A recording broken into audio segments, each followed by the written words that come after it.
जमीन पर किसी ने कर लिया है कब्जा, 5 जरूरी कागजात अगर आपके पास नहीं है तो आपका एफआईआर भी दर्ज नहीं होगा। ये जमीन का टुकड़ा है और इस जमीन पर किसी ने आकर जबरन कब्जा कर लिया या कोई और टुकड़ा है वहां पर कब्जा करके मकान बनाने का प्रयास कर रहा है। ऐसे सिचुएशन, ऐसे कंडीशन में 5 जरूरी कागजात जो कि आपके पास रहने चाहिए। तो देखें, सबसे पहला जो है वो सेल डीड है। रजिस्ट्री यानी सेल डीड, रजिस्ट्री का जो डॉक्यूमेंट है ये सबसे ही एक तरह से क्या है, महत्वपूर्ण कागज है। महत्वपूर्ण जो है यहाँ पर कागज है, सबसे महत्वपूर्ण कागज है, ये है सेल डीड, रजिस्ट्री। अगर ये डॉक्यूमेंट आपके पास है तो आसानी से ये साबित होता है कि इस प्रॉपर्टी पर मालिकाना हक किसका है। ये सबसे महत्वपूर्ण कागजात है। यानी अगर ये सेल डीड आपके पास है, किसी भी व्यक्ति के पास जमीन का जो है वो सेल डीड है, इससे समझा जाता है कि वो व्यक्ति का स्वार्जित संपत्ति है। यानी ये जो है दादा परदादा की संपत्ति नहीं है, ये खुद खरीदे हैं, इनके पास जमीन की रजिस्ट्री है, या हो सकता है कि आपके पिता खरीदे होंगे। सेल डीड अगर आपके पास है तो सेल डीड का जो है दाखिल खारिज भी होना बेहद जरूरी है। अगर सेल डीड का दाखिल खारिज आपका हो गया तो और भी जो है आपका एक तरह से कोई भी समस्या उत्पन्न नहीं होने वाला है। तो ये हो गया सबसे पहला डॉक्यूमेंट, यानी 5 जरूरी कागजात में जो कि आपके पास रहना बेहद जरूरी है। अब है कि अगर ये कागजात जो सेल डीड है आपके पास नहीं है लेकिन आपके पूर्वज ने जमीन को खरीदा है, ऐसे सिचुएशन में इस सेल डीड यानी जो महत्वपूर्ण कागजात है यानी जमीन की रजिस्ट्री, इसका नकल आप निकाल सकते हैं। वो भी उतना ही मान्य है जितना आपका ओरिजिनल सेल डीड है। ये नकल निकलेगा कहाँ से, तो ये निकलेगा यानी निबंधन कार्यालय से, और यानी जिला निबंधन कार्यालय जो आपका होगा वहां से जाकर आप निकाल सकते हैं। अगर आपका निबंधन कार्यालय जिला में नहीं है तो आपका जहां पर है वहां से निकाल सकते हैं। लेकिन अगर पुराना हो चुका है यानी आप 5 साल पहले का निकालने का सोच रहे हैं तो फिर आपको जिला निबंधन कार्यालय से निकालना चाहिए, या 10 साल पहले, 50 साल पहले, तो जो है 100 साल पहले का भी निकालना चाहते हैं तो आपका जो जिला होगा आज से 100 साल पहले, वहां का जो निबंधन कार्यालय है वहां से आप नकल के लिए आवेदन दे सकते हैं, नकल जो है प्राप्त कर सकते हैं। दूसरा जो कागजात डॉक्यूमेंट आप देंगे वो है खसरा यानी खतौनी, जमाबंदी, नामांतरण।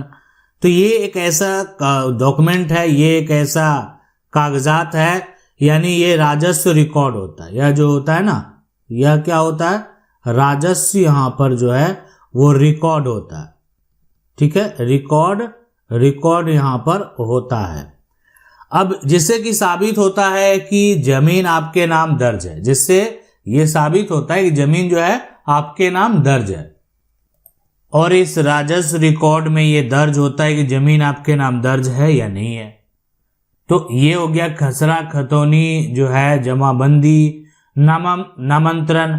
अब अगर जो जमाबंदी आपका कायम है, आप जमाबंदी में, अब जमाबंदी संख्या दिया गया 1005, अब इसमें बहुत सारा प्लॉट जो है, जमीन जो है वो दर्ज है।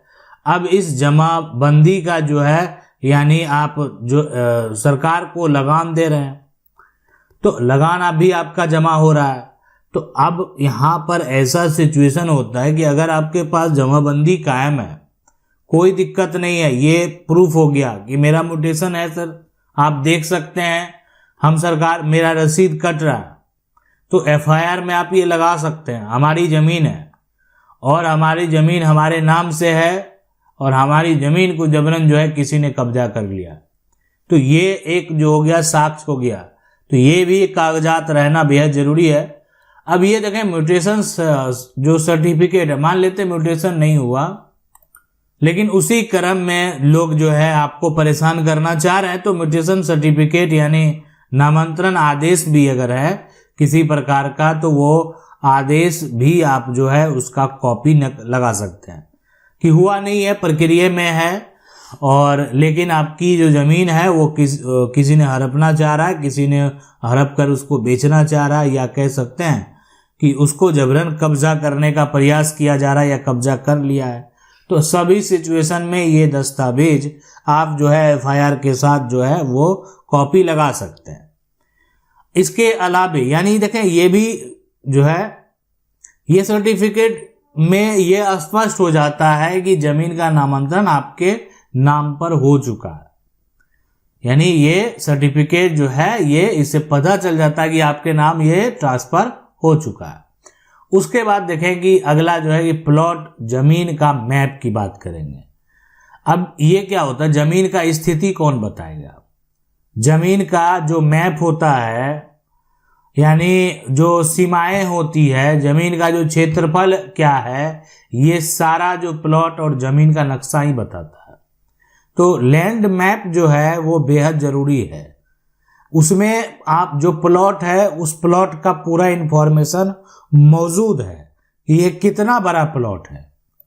अब आप कहेंगे जमीन का नक्शा लेकर एफआईआर में तो जाएंगे नहीं, ठीक है हमको पता है कितना बड़ा प्लॉट है, लेकिन जमीन का नक्शा एफआईआर में उतना बड़ा नक्शा लेकर तो नहीं जाएंगे, उतना बड़ा नहीं जाएंगे। जो आपका एरिया है वो जो है उतना पेज में बस उसको कवर करके जो है कलर करके जाएंगे कि ये जमीन हमारी जमीन है, ठीक है, और ये जमीन पर जो है जबरन जाकर इधर से कब्जा कर लिया। तो ये चीज स्पष्ट तरीके से हम दिखा सकते हैं, ये एक साक्ष्य हो गया। अब मान लेते हैं उनके द्वारा जो वेरीफाई किया जाएगा वो भी आसपास के लोगों से पूछा जाएगा कि ये जमीन पहले किसके पास थी, अब किसके पास है। किसी ने आपकी प्रॉपर्टी पर अगर कब्जा कर लिया तो पुलिस का काम क्या है, वेरीफाई करना कि पहले जो आसपास के लोगों से वो उनका काम है पता लगा लेना कि आखिरकार जो है ये जमीन का विवाद का कारण क्या है। अब देखें सबसे जो महत्वपूर्ण दस्तावेज है वो टैक्स यानी रसीद, खसरा खतौनी की नकल, भूमि के कर रसीद, ये सबसे महत्वपूर्ण दस्तावेज है। तो यहां पर ये जो है ना साक्ष्य देता, प्रमाण देता है।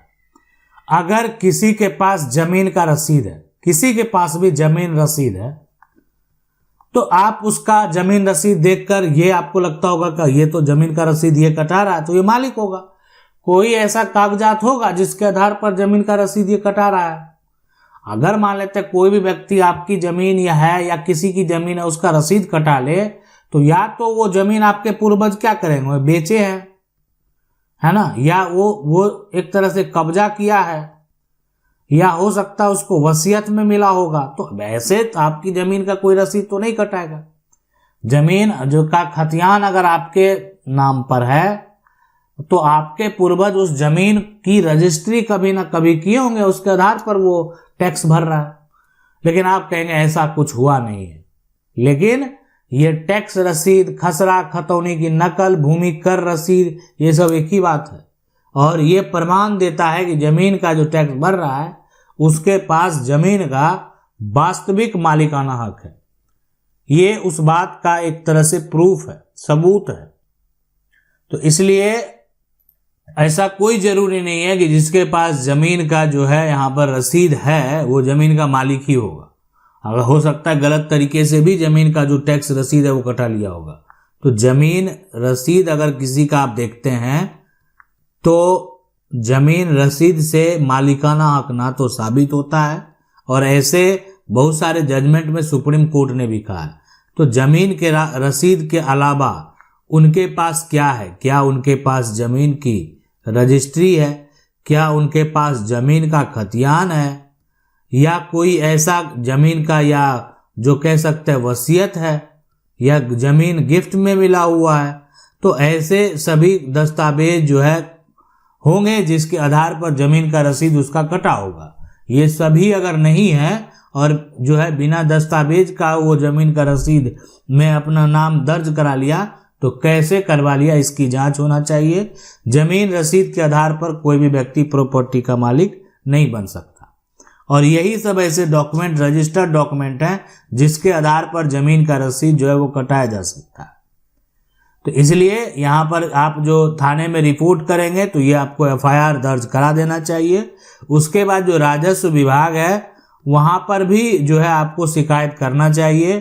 राजस्व विभाग में भी जो है आपको यहाँ पर केस दर्ज करना चाहिए। अगर इस समस्या का हल जो है न एफआईआर से निकले न राजस्व विभाग से निकले, आपकी जमीन को छोड़ना नहीं चाह रहा है, तो आप डायरेक्ट जो है सिविल कोर्ट में जाकर जो है केस फाइल कर सकते हैं और कब्जा छुड़ाने की जो कार्रवाई है वो शुरू करवा सकते हैं।